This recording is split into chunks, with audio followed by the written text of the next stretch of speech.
berkata seorang daripada nabi. Dia ini nabi, kemungkinan besar Nabi Yeremia yang sudah meninggal 800 tahun sebelumnya. Jadi ramai orang buat spekulasi. Ramai orang spekulasi 2000 tahun yang lalu. Siapakah Yesus ini? Malahan sekarang kita 2000 tahun kemudian, pada tahun 2023, masih lagi orang terkapai-kapai bertanya, siapakah Yesus ini? Malahan ini pertanyaannya begitu besar, cepu mas ini. Soalannya begitu menggemparkan dunia ini. Kemungkinan 3-4 bilion orang akan terkejut kalau kita tanyakan. Karena pertanyaan siapakah Tuhan Yesus ini, siapakah Yesus ini menentukan sama ada kamu ke surga atau ke neraka. Pertanyaan atau jawaban kepada pertanyaan ini mungkin menggegarkan jiwa mereka itu. Malahan orang tidak dapat tidur. Siapakah Yesus ini? Karena itu menentukan masa depanmu. Itu menentukan masa kekekalanmu. Itu menentukan lokasimu. Apakah di surga? Apakah di neraka? Jawaban kepada pertanyaan ini, siapakah Tuhan Yesus? 2000 tahun lalu pertanyaan itu sudah ditanya. Sekarang, entah lagi kalau di Malaysia. Kalau kamu pergi tanyalah orang-orang di Malaysia, siapakah Tuhan Yesus ini? Ramai menjawab, Nabi. Ramai menjawab, manusia biasa. Ramai menjawab, guru. Ramai menjawab, rabi, guru agama. Tapi untuk kamu, siapa jawabannya? Lalu ditanya, 29.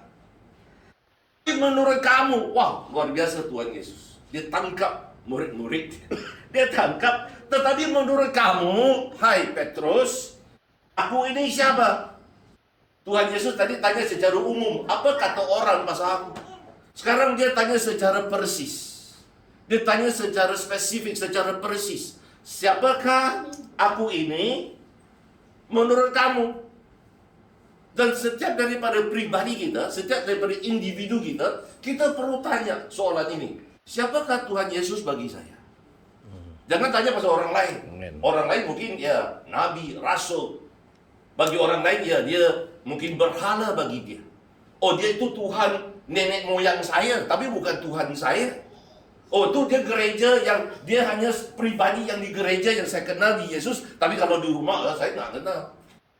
Siapakah Yesus dalam hidupmu? Pertanyaan itu akan mengubahkan hidup kamu.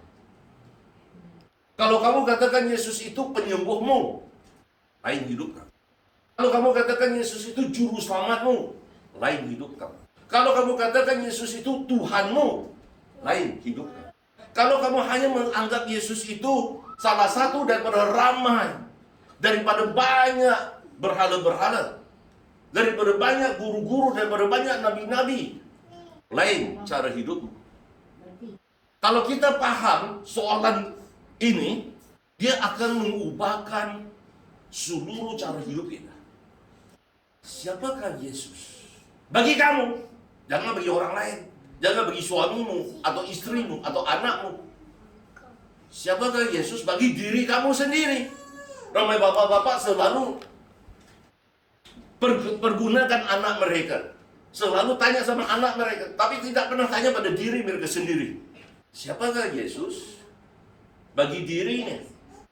Karena itu menentukan apakah percakapannya, apakah pemikirannya, bagaimana dia menggunakan uangnya, bagaimana dia menggunakan masanya, bagaimana dia menggunakan karunia-karunia hidupnya, bagaimana dia akan mengamalkan cara corak gaya hidupnya. Soalan itu, siapakah Yesus dalam hidupmu? Bukan dalam istrimu, bukan dalam anakmu, tapi dalam diri kamu sendiri.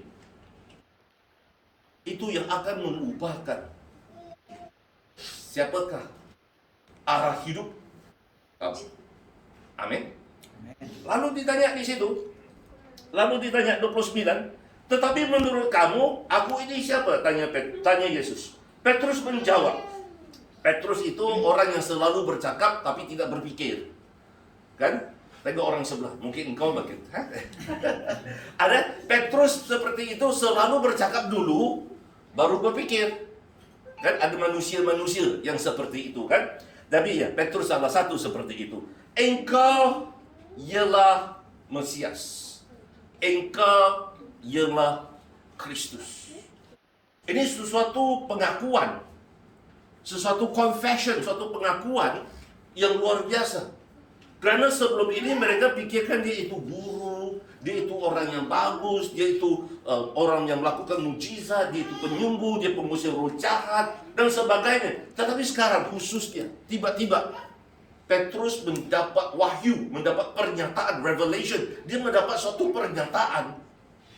Yesus ialah Mesias. Kenapa Mesias itu penting? Karena untuk ribuan tahun, 3.000, 5.000 tahun, orang-orang Yahudi sedang menunggukan Mesias. Mesias yang akan datang untuk menolong mereka. Mesias yang akan datang untuk menyelamatkan mereka. Mesias yang akan datang memberikan kemenangan bagi mereka. Mesias yang mereka sedang tunggu untuk ribuan tahun, tiba-tiba menjelma di depan mereka. Yesus, engkaulah Mesias. Itu suatu pernyataan, sesuatu wahyu yang tiba-tiba muncul oleh Roh Kudus di dalam hati, dalam roh Petrus. Dia tiba-tiba mendapat suatu penglihatan, satu kefahaman Roh Kudus kepadanya. Lalu dia melafazkan satu kata-kata yang luar biasa. Engkaulah Mesias. Seperti kita juga. Mungkin waktu kita kecil, kita ikut mak bapak. Aku percaya sama Yesus.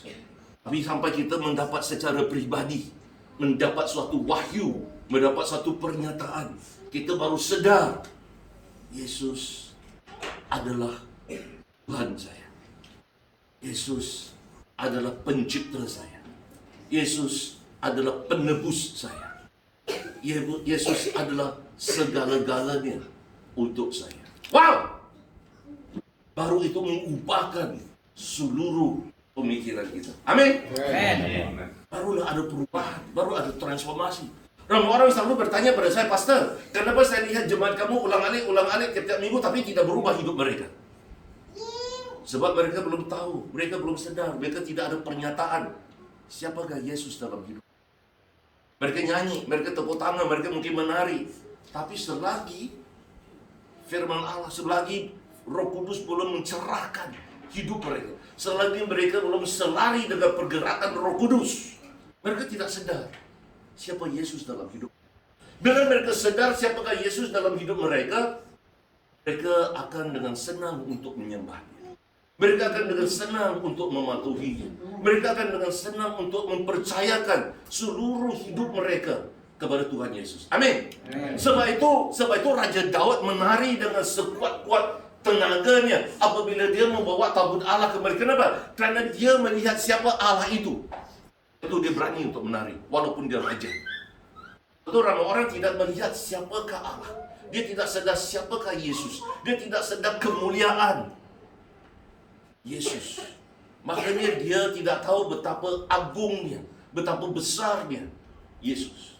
Mata kita terlalu buta, mata kita terlalu sempit, mata kita terbatas, sehingga kita tidak sedar siapakah Yesus. Maka Petrus sedang berkata, Yesus sedang berkata, engkau ialah Mesias. Amin. Amin. Itu keyakinan kita. Amin. Amin. Supaya kalau kita ditanya, waktu kita diperhadapkan di mahkamah, waktu kita dicabari, apakah kita berani untuk mengatakan Yesus adalah Tuhan saya, pencipta saya, penebus saya? Waktu kita diperhadapkan dengan pertanyaan ini, lalu apa yang berlaku? 31, luar biasa. Bagus-bagus, 31. Kemudian Yesus mulai mengajar, luar biasa. Saudara-saudara, saya mau beritahu kamu, di kemana-mana Yesus pergi, dia akan mengajar. Saudara-saudara, saya beritahu kamu, waktu saya membaca khususnya kitab Markus, dia selalu mengajar. Kalau kamu baca kitab Matius, sama juga. Di mana-mana dia pergi, di pantai, di rumah, di bait Allah, di mana-mana saja Yesus berada, akan mengajar. Tidak ada satu peluang yang Tuhan Yesus lepaskan untuk tidak mengajar. Dia akan merebut setiap peluang yang ada untuk mengajar. Saudara-saudara, ramai orang mau untuk datang untuk nyanyi sahaja, tapi Yesus selalu mengajar. Kita sebagai murid-murid Yesus, apa yang harus kita lakukan? Kita harus mengajar firman Tuhan. Amin. Beritahu orang sebelah kamu, jangan malas-malas. Coba beritahu orang sebelah, jangan malas-malas baca Alkitab.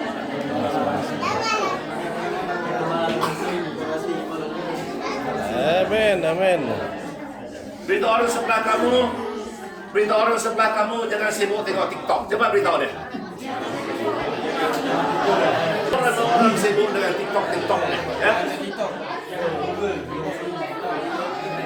Dan ya, ada orang mengaku dosa dia, ya. Ada orang di depan saya mengaku dosa. Terlalu sibuk dengan hal-hal yang lain, tapi perkara yang penting dia tidak lakukan. Dia tidak belajar firman Tuhan, maka dia tidak dapat mengajarkan firman Tuhan. Kalau kita tidak belajar firman Tuhan, bagaimana mungkin kita mengajarkannya kepada orang lain? Betul? Makanya kita perlu untuk mengambil waktu untuk belajar firman Tuhan. Belajar firman Tuhan, kita diperlengkapi untuk mengajarkannya pada orang lain. Supaya kita ada bahan, kita tahu apakah yang harus kita ajarkan. Amin. 1 tahun sebelum COVID 2018-2019, 2 tahun, 1 tahun setengah begitu, Tuhan alihkan saya daripada pelayanan supaya saya ada waktu. Dia suruh saya untuk belajar, jadi saya mengambil masa untuk belajar firman Tuhan. Saya sudah buat mengarang kitab tafsiran Injil Markus hampir 2 tahun.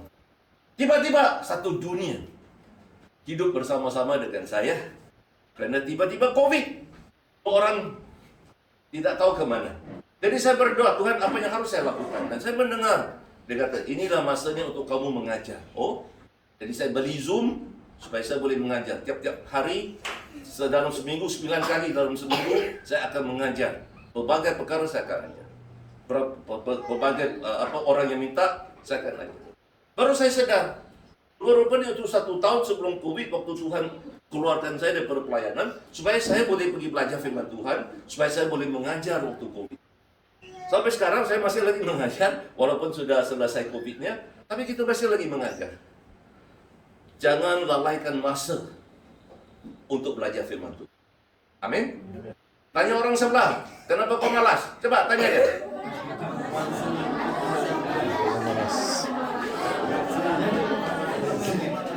Jangan malas-malas. Amin. Supaya kita ada pergerakan, kita menjadi orang-orang yang rajin untuk belajar firman Tuhan. Amin. Kemudian ayat 31, kemudian Yesus mula mengajar mereka bahwa anak manusia harus banyak menanggung kesengsaraan, tolak oleh para pemimpin masyarakat, ketua imam dan ahli Taurat.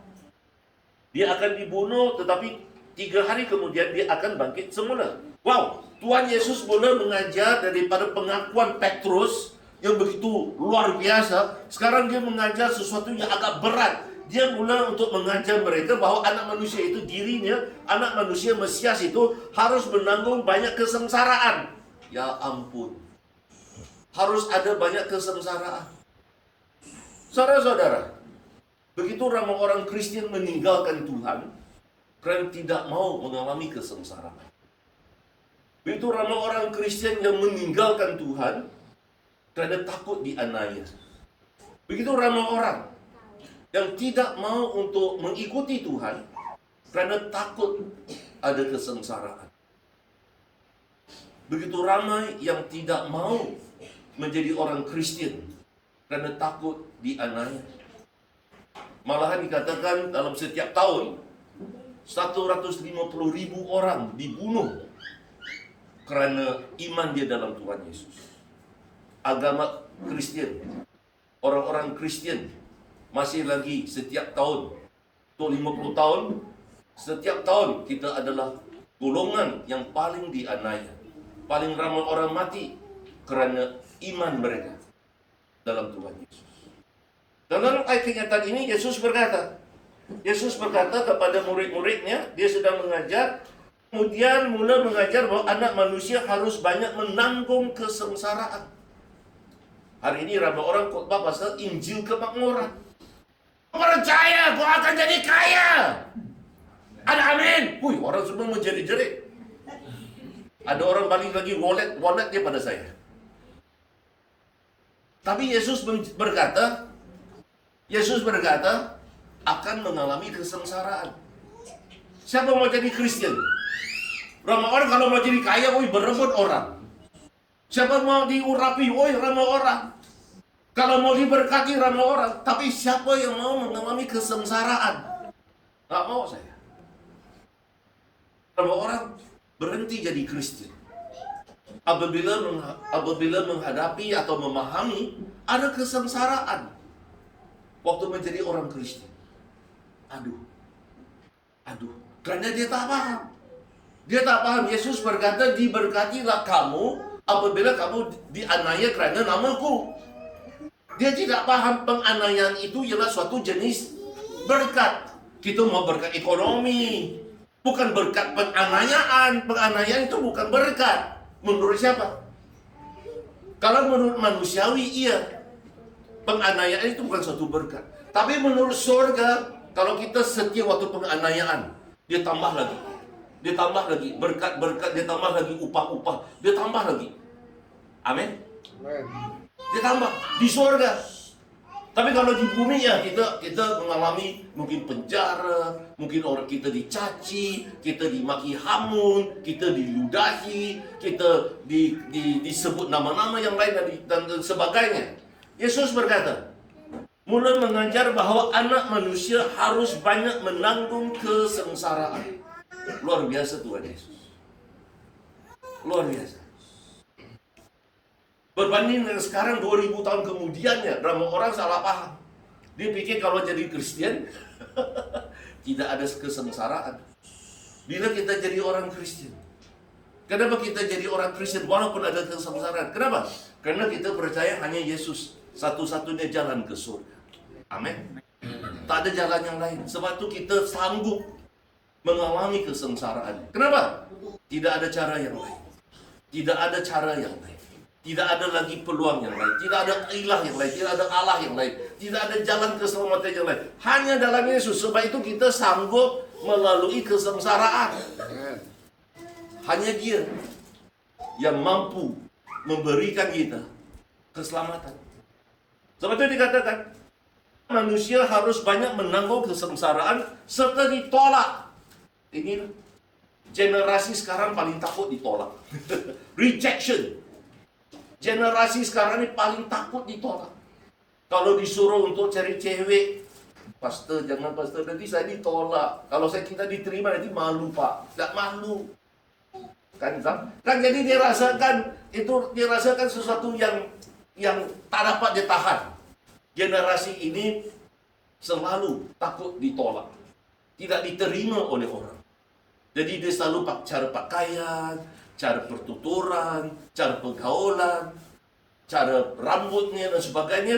Dia mau diterima oleh orang. Dia mau disayangi, dicintai. Dia mau dihormati, disanjungi oleh orang. Tapi kalau ditolak, nggak mau dia. Kenapa harus saya yang mengalami penolakan ini? Tak ada siapa lah diriku ini. Kamu sampai kau sanggup menolak diriku yang handsome ini. Haleluya. Boleh dapat Oscar sudah. Haleluya. Siapalah diriku ini? Hidup terkapai-kapai antara langit dan bumi. Siapalah diriku ini? Ditolak-tolak oleh orang. Oh iya, mau tanya juga. Jadi begitulah. Ramai orang hidupnya takut ditolak. Sebab itu ramai orang tidak mau melayani. Kalau kita ajak dia untuk pelayanan, pastor, nanti orang tak terima saya. Waktu kita ajak orang untuk pelayanan, tidak mau, takut ditolak, takut tidak diterima. Kalau saya ajak orang pergi sekolah Alkitab, saya belajar di sekolah Alkitab, jadi saya ajak ramai orang masuk sekolah Alkitab belajar.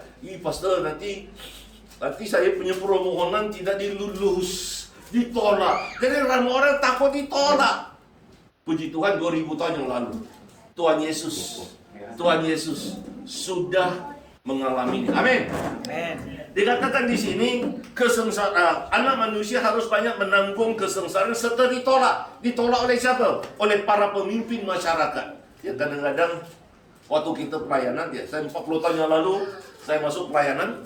Ya, saya tahu ramai orang pikir saya masih 21 tahun. Ya. Haleluya. Tapi sebenarnya saya 18 tahun saja. Ada orang jealous, perlu penumpang tangan supaya diusir roh jealous dia, supaya tidak cemburu.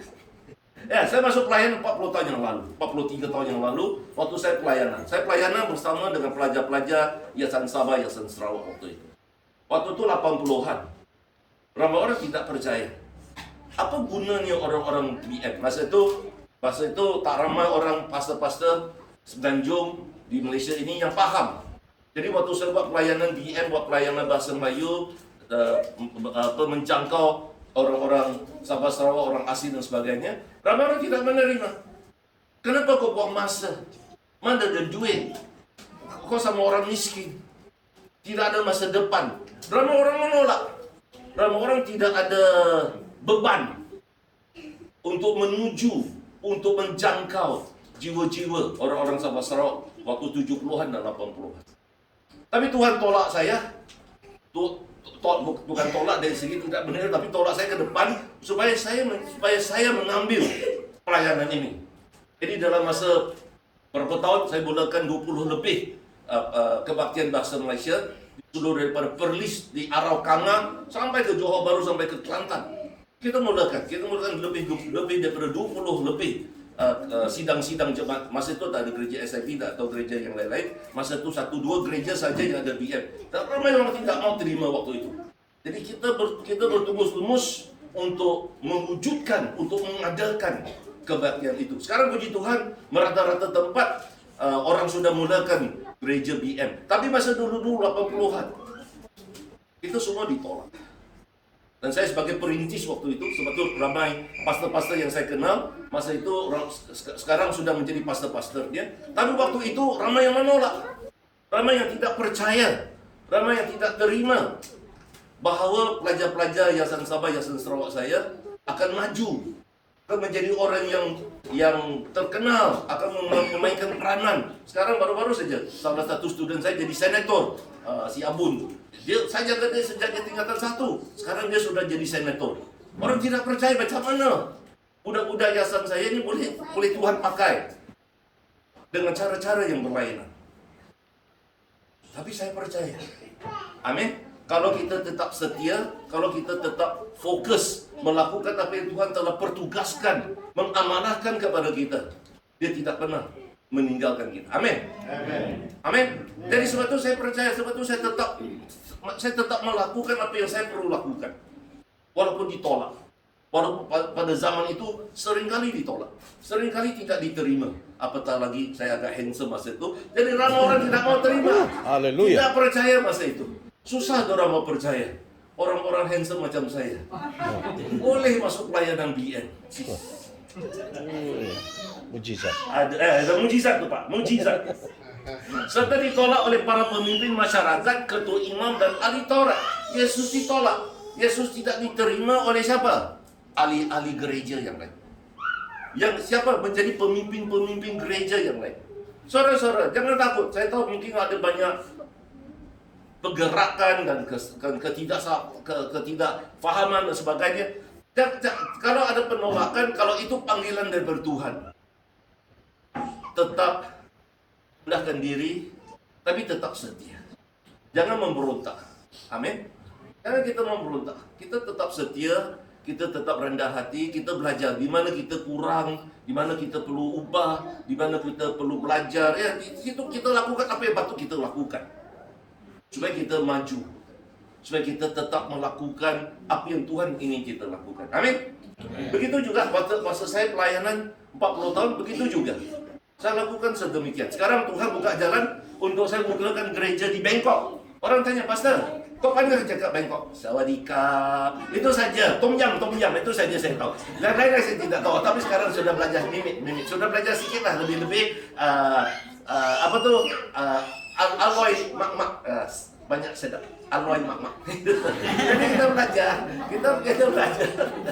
Selalu makan kan. Jadi ya, kita kena belajar. Puji makanan orang. Tapi Tuhan bukakan jalan untuk saya bukakan gereja di Bangkok. Padahal saya tak ada hati, tak ada visi, tak ada apa-apa. Tapi dibawa ke situ. Lalu tiba-tiba ada peluang separuh saja. Buka ke tak buka. Buka saja. Terus terjadi. Dan kita telah membaptiskan puluhan orang di situ. Tiba-tiba saja. Haleluya. Nah, tapi jangan takut, saya masih lagi tunggu orang untuk menolak. Tapi sekarang makin gemuk, jadi kurang orang sedang menolak. Lebih ramai orang menerima daripada menolak. Haleluya. Tapi bagi Yesus, luar biasa. Jumat Agung. Kita pikirkan hari ini Jumat Agung. Dia menanggung kesengsaraan kita.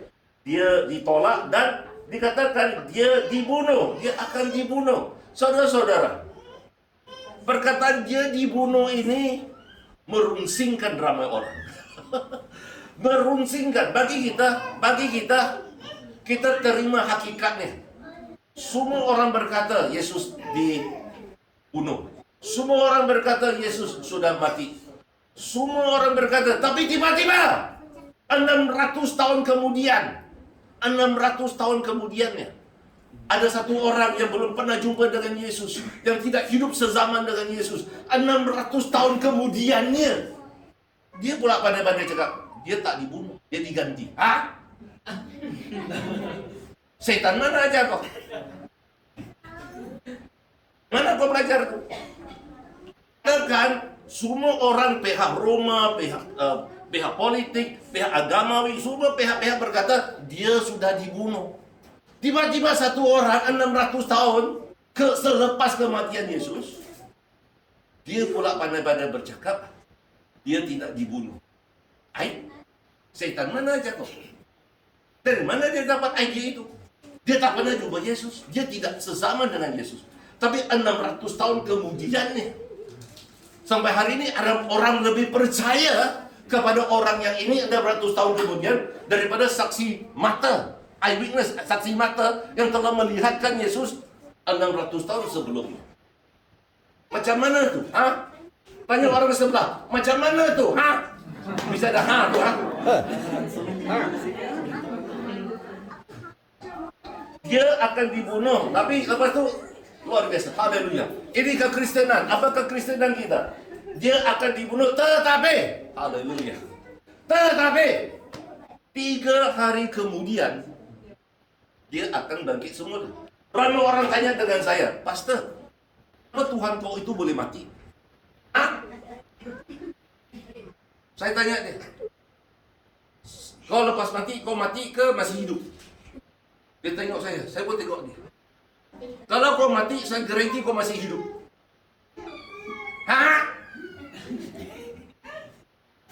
Kalau kau mati, kau masih tetap hidup. Kenapa? Sebab kau masih tunggu sama ada kau masuk Firdaus atau kau masuk neraka. Betul? Berarti kau masih hidup. Roh kau hidup. Jasad kau mati. Kau hidup, kau mati. Kau hidup ke mati? Hidup tapi mati. Macam mana itu? Macam mana satu? Itu hanya orang Sabah saja boleh jawab. Kan macam mana itu? Jadi untuk orang yang berkata dia tak sambung. Dia tidak sambung. Yesus berkata akan dibangkitkan 3 hari kemudian. Yang dia sibuk dibunuh, mati, parai. Aiso, matai. Itu saja dipikirkan. Dia pikirkan mati, itu saja dia pikirkan mati. Tapi dia tidak pikirkan hanya satu orang. Hanya satu orang dalam sejarah dunia ini yang berani berkata, aku mati, tapi aku akan bangkit kembali 3 hari kemudian. Hanya Tuhan Yesus. Yang lain-lain semua ada kubur, ada makam. Hanya Tuhan Yesus yang berani memberikan kenyataan yang luar biasa ini. Aneh. Akan dibunuh, tetapi akan bangkit 3 hari kemudian. Hanya dia satu-satunya. Kenapa? Karena dia berkata, aku berkuasa atas kematian. Kau pikir aku sudah mati? Tapi tiba-tiba aku bangkit. Yeay. Dia mempermain-mainkan, memperolok-olokkan kematian. Maut itu dipermainkan. Kita nggak berani. Siapalah diriku ini? Satu kali saja, bukan game yang boleh ada 5 hidup. Boleh main-main balik. Satu kali mati terus. Gol, tak ada lagi peluang, tak ada harapan. Tapi bagi Yesus, dia ada. Kenapa? Karena dia ada kemampuan, dia ada kekuasaan untuk bangkit, untuk mematikan maut. Wow, gila kau. Mematikan maut. Siapa yang boleh mematikan maut? Apakah kamu boleh mematikan maut? Coba kau fikirkan, mematikan maut. Doktor yang menyembuhkan kamu juga akan mati satu hari nanti. Betul? Doktor yang menyembuhkan kamu juga akan mati. Kalau kau tak percaya, kau tanya dia, doktor, bila kau mati?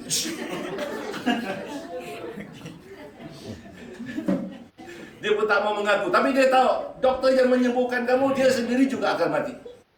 Yang tidak mati, yang mati tapi bangkit kembali. Yesus. Amin. Amin. Sebab tu kita sangat gembira untuk Jumaat Agung. Amin. Amin. Sebab kita tahu Jumaat Agung bukan berakhir. Jumaat Agung hanya permulaan bahawa dia akan bangkit kembali pada hari Easter. Amin. Amin. Haleluya. Sambung, kita sambung. Mari sambung. Luar biasa. Saya suka betul firman Tuhan ini. Ayat 32. Come on, 32. Yesus mengatakan perkara ini dengan terus terang. Wow. Tak ada apa tipu-tipu. Dia cakap terus terang, ya. Lepas tu dia kata, oleh itu, siapa Petrus? Oleh itu Petrus menarik Yesus ke tepi lalu menegur dia. Gila si Petrus ini. Petrus pergi marah sama Tuhan. Bodoh punya si Petrus ini. Adakah patut, adakah berani dia pergi marah, menegur, dia menegur. Patut Tuhan yang menegur kita. Pula Petrus pandai-pandai pergi menegur Tuhan. Tapi begitulah ramai orang Kristen. Sedikit-sedikit mengalami kekalahan, sedikit-sedikit mengalami masalah dalam hidup, marah sama Tuhan. Kenapalah Tuhan kau buat macam ini? Tuhan ke setan. Kenapa kau tidak pernah sekali-kali pun memarah sama setan? Aku marah betul setan. Pergi curi aku punya bekas kekasih. Marah betul. Tak ada orang, dia marah sama Tuhan. Kenapa kau marah sama Tuhan? Patut kau marah sama diri kau sendiri. Patut kau marah sama iblis. Patut kau marah sama dunia. Kenapa kau marah sama Tuhan? Begitulah Petrus. Petrus mandai-mandai pergi marah sama Tuhan. Beritahu orang sebelah kau, jangan pandai-pandai lah.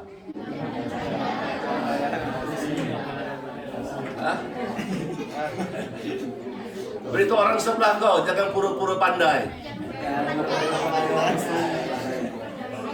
Begitulah Petrus pura-pura pandai. Pergi berani-berani pergi menegur Tuhan Yesus. Gila, tak berani saya marah sama Tuhan.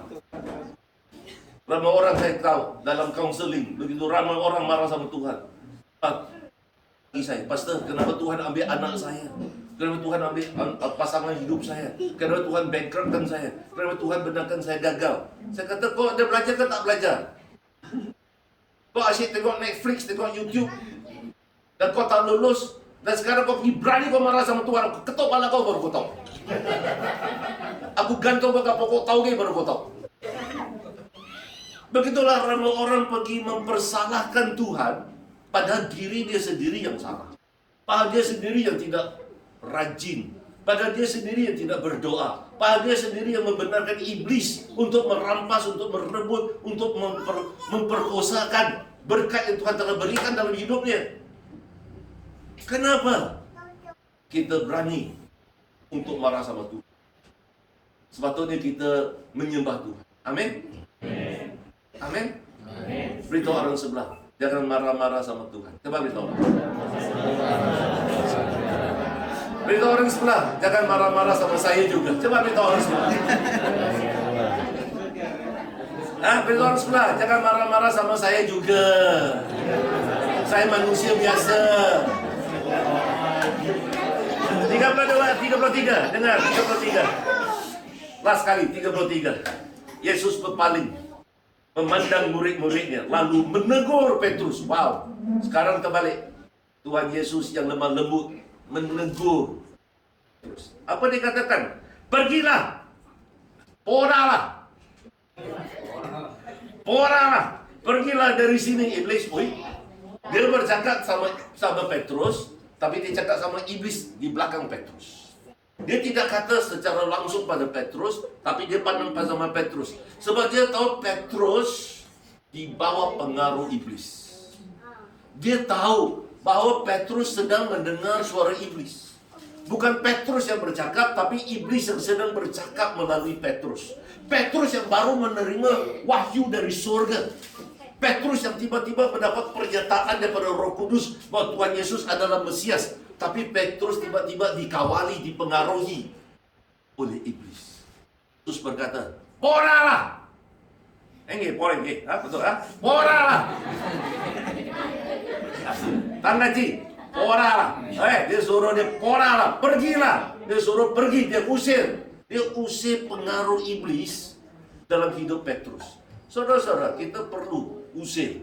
Jangan kita terima, jangan kita toleransi dengan pengaruh iblis. Kita tolak, usirlah. Dan dia kata, kamu tidak berpikir secara Allah, tapi secara manusia. Ini yang bahaya. Kamu tidak berpikir secara Allah, tetapi secara manusia. Saudara-saudara, Petrus lahir baru. Engkaulah Mesias. Tapi rupa-rupanya Petrus masih belum diperbaharui pemikirannya. Petrus dapat wahyu, engkaulah Mesias, tetapi masih lagi terpengaruh, masih lagi terkungkung, masih lagi dibelenggu oleh iblis. Dalam pemikiran dia sedang berpikir secara manusiawi. Saudara-saudara, kematangan rohani adalah bila kita berpikir secara Allah, bukan lagi berpikir secara manusiawi. Amin. Kita sedang masalah dalam gereja, ialah terlampau ramai orang yang tidak mempunyai pemikiran seperti Allah. 95% daripada pihak gereja adalah kanak-kanak kecil yang masih belum memiliki pemikiran Allah. Tidak ada transformasi dalam hidupnya. Sedikit-sedikit sensitif, sedikit-sedikit peka, sedikit-sedikit terluka, sedikit-sedikit dia jadi marah, jadi cemburu, jadi iri hati. Sedikit-sedikit dia menjerit-jerit, marah-marahin, sebab dia tidak mempunyai pemikiran seperti Allah. Masih lagi pemikiran manusiawi. Sebab itu kita kekurangan orang-orang Kristen yang matang. Kita kurang orang-orang Kristen yang boleh mengajar firman Tuhan. Kerana mempunyai pemikiran TikTok, mempunyai pemikiran YouTube, mempunyai pemikiran Netflix. Kita sibuk dengan pemikiran John Wick. Sudah tengok ke? John Wick. Hari-hari orang sibuk tengok cerita John Wick dengan ganas. Dia tidak mempunyai pemikiran Tuhan untuk mengampuni, untuk mengasihi. Dia tidak mempunyai pemikiran Tuhan yang berlainan.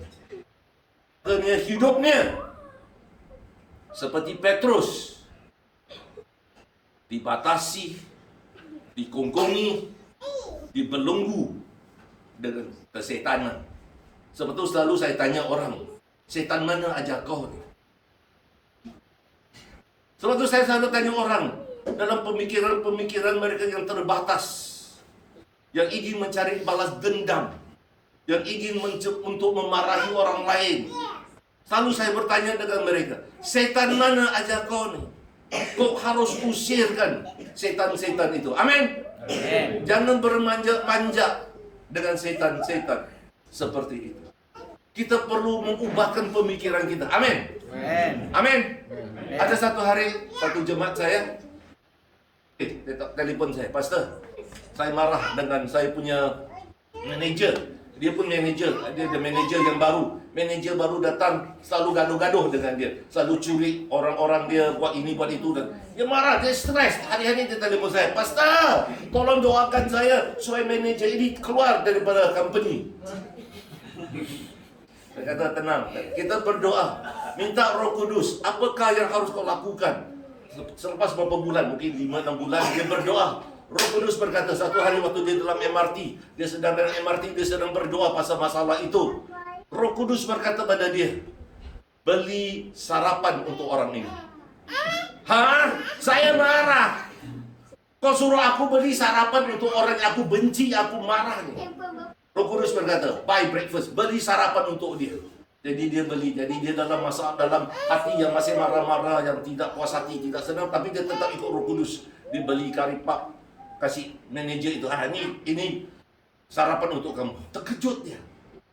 Manajer berkata, dia fikirkan dia sedang buat komplot untuk bunuh dia, untuk jatuhkan dia. Ini pula dia dapat breakfast, dapat sarapan. Kari pap 60 sen pun dapat. Besok dia beli lagi kuih lapis kasih dia. Besok lagi dia kasih lagi. Tiap-tiap hari dia kasih. Dalam 3-4 hari dia kasih.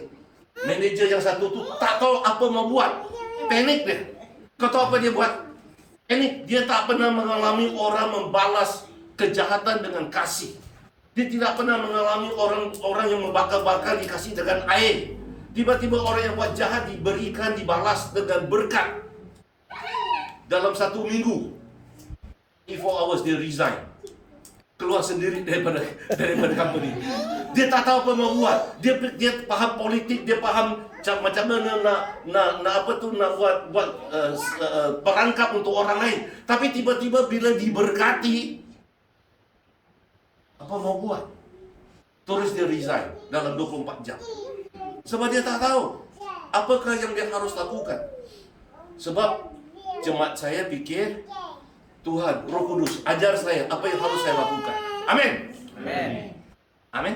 Amin. Cara Tuhan dengan cara kita sangat berlainan. Kita nak balas dendam, kita nak bunuh. Tapi Yesus berkata, doakanlah untuk orang yang menganiaya kamu. Doakan, ya ampun Tuhan, aku nak bunuh dia, aku benci dia. Kalau boleh aku nak cabut kepala dia tu, kalau boleh lah. Tapi Tuhan suruh doakan, berkati orang yang menganiaya kamu.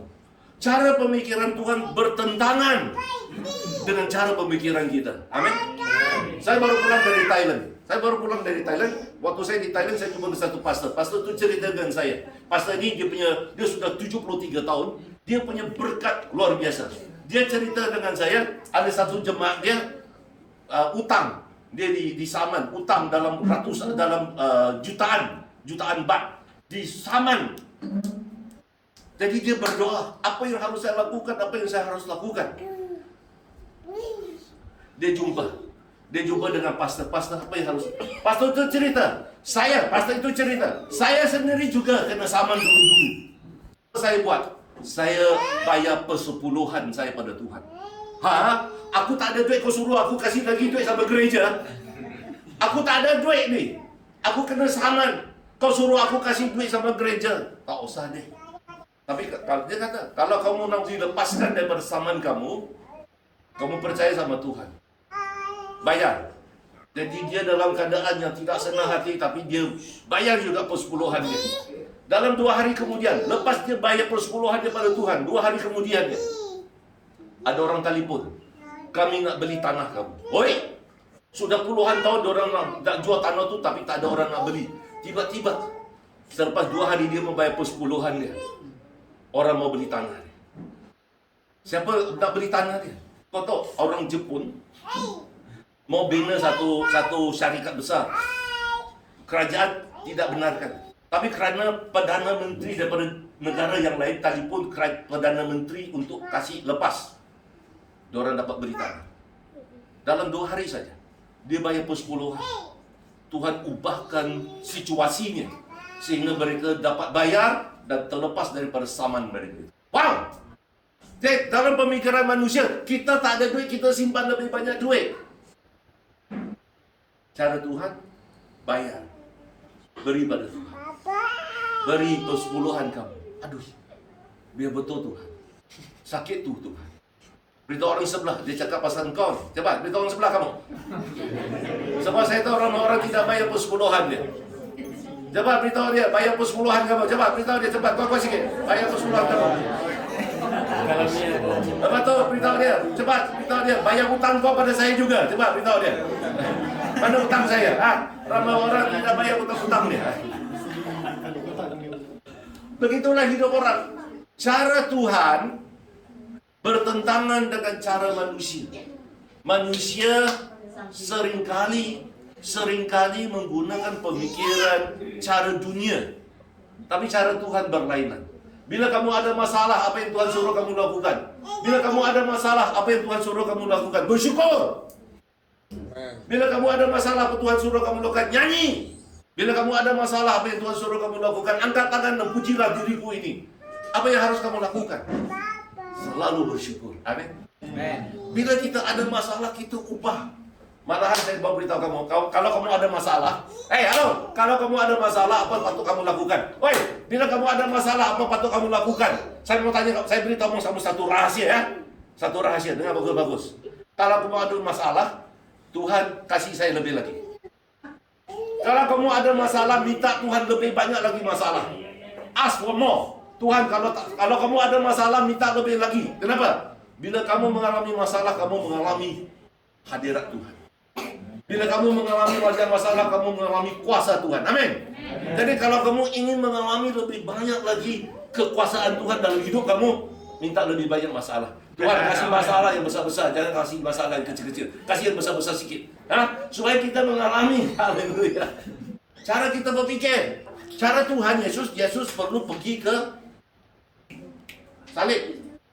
Yesus harus menanggung kesengsaraan. Yesus harus dibunuh. Mereka cuma tahan Yesus, jangan. Tapi itulah berkatnya.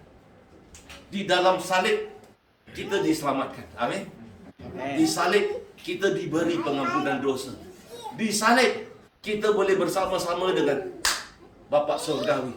Di salib kita dikembalikan, kita dianak-angkatkan oleh Tuhan untuk menjadi anak-anak Tuhan. Di salib Tuhan pulihkan relasi kita, perhubungan kita bersama dengan Dia. Amin. Amin. Begitulah hidup kita. Kadang-kadang kita pikirkan masalah itu ialah satu kutukan. Padahal masalah itulah jalan berkat untuk hidupmu. Amin. Padahal itulah cara Tuhan ingin memberkati hidupmu. Supaya kamu belajar untuk mengatasi masalah-masalah. Amin. Amin. Jadi kita perlu ubah pemikiran kita. Amin. Amin. Jangan membatasi kuasa Tuhan. Jangan membatasi dirimu. Jangan membatasi firman Allah. Amin. Amin. Tapi percayalah, kuasa Tuhan terus-menerus bekerja dalam hidup kita semua. Amin. Amin. Mari kita berdiri. Haleluya. Mari saudara. What's your name, baik?